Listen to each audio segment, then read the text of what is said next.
Guys, তোমরা কেমন আছো? আশা করি ভালো আছো।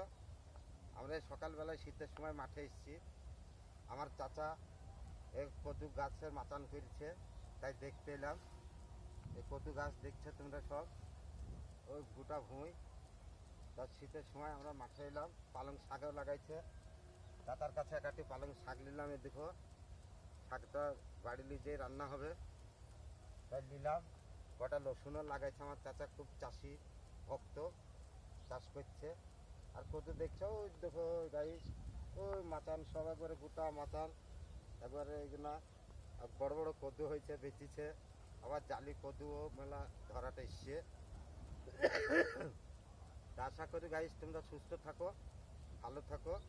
ভিডিওটা ভালো লাগলে লাইক শেয়ার কমেন্ট করবে, এবং আশা করি ভালো থাকো, সুস্থ থাকো তোমরা।